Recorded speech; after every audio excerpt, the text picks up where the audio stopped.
एक छोटे से गांव के आखिरी सिरे पर एक बहुत ही पुराना कच्चा सा घर था। दीवारों में दरारें थीं, छत से मिट्टी झरती रहती थी और बरसात के दिनों में पूरा घर टपकता रहता। उसी घर में 4 बच्चे अपने माता पिता के साथ रहते थे। गरीबी इतनी थी कि कई बार दिन में सिर्फ एक ही वक्त का खाना बन पाता और कभी कभी तो वह भी नहीं। पिता रोज सुबह सूरज निकलने से पहले उठ जाते। कभी मजदूरी मिलती, कभी पूरा दिन खाली हाथ लौटना पड़ता। माँ दूसरों के घर झाड़ू बर्तन करती, हाथों में छाले थे, पीठ झुकी हुई थी, लेकिन चेहरे पर बच्चों के सामने कभी शिकन नहीं आने देती थी। चारों बच्चे अलग अलग उम्र के थे, लेकिन हालात ने सबको एक सा समझदार बना दिया था। सबसे बड़ा अमन अक्सर चुप रहता, जैसे उम्र से पहले ही जिम्मेदार बन गया हो। गुड़िया माँ की मदद करती, मोहन छोटी छोटी खुशियों में भी हंस लेता और सबसे छोटा कन्हैया, जो ठीक से गरीबी का मतलब भी नहीं समझता था, बस इतना जानता था कि उसका घर अलग है। उस घर में न टीवी था, न मोबाइल, न भगवान की कोई मूर्ति। बस एक दीवार पर कोयले से लिखा था, जय श्री महाकाल। वही उनका मंदिर था, वही उनकी आस थी। सुबह चारों बच्चे उस दीवार के सामने खड़े होकर हाथ जोड़ते और एक साथ कहते, जय महाकाल। माँ दूर से देखती और मन ही मन कहती, हे महाकाल, मेरे बच्चों की रक्षा करना। कई रातें ऐसी बीतीं जब घर में चूल्हा नहीं जला। माँ बच्चों को पानी पिलाकर सुला देती और खुद आंगन में बैठकर चुपचाप रोती। पिता शर्म से नजर नहीं मिला पाते। अमन यह सब देखता, लेकिन कुछ कह नहीं पाता। एक दिन हालात और बिगड़ गए। कई दिनों से पिता को काम नहीं मिला था। घर में बस थोड़ा सा आटा बचा था।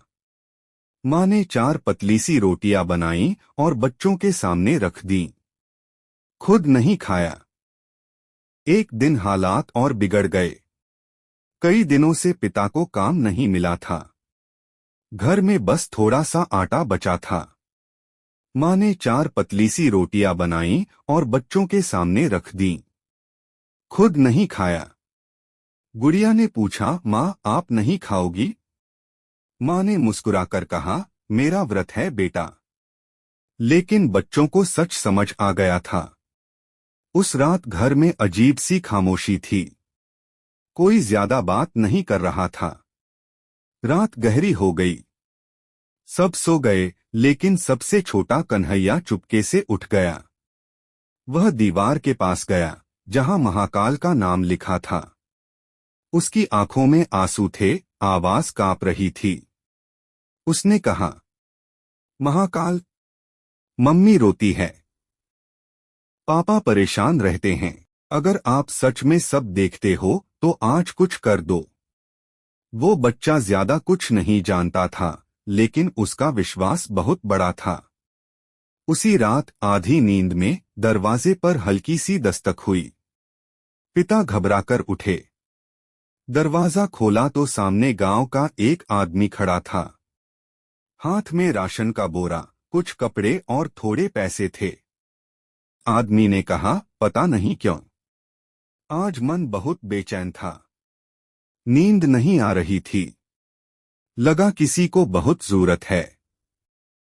माँ वहीं जमीन पर बैठ गई। आंखों से आंसू बहने लगे। बच्चों की नींद खुल गई। चारों बच्चे उस दीवार की ओर देखने लगे, जहां महाकाल का नाम लिखा था। किसी ने कुछ नहीं कहा, लेकिन सब समझ गए। उस दिन के बाद जिंदगी अचानक अमीर नहीं हो गई। घर आज भी छोटा था, मुश्किलें आज भी थीं, लेकिन डर खत्म हो गया था। पिता को धीरे धीरे काम मिलने लगा। माँ की आंखों में उम्मीद लौट आई। बच्चों की हंसी फिर सुनाई देने लगी। अमन अक्सर कहता, हम गरीब जरूर थे, लेकिन अकेले कभी नहीं थे, क्योंकि उन्होंने सीख लिया था। महाकाल मंदिर में नहीं रहते, वो टूटे घरों में, सच्चे विश्वास में और मासूम दिलों की पुकार में रहते हैं। जो उन्हें दिल से मानता है, महाकाल उसे कभी खाली हाथ नहीं छोड़ते। जय महाकाल।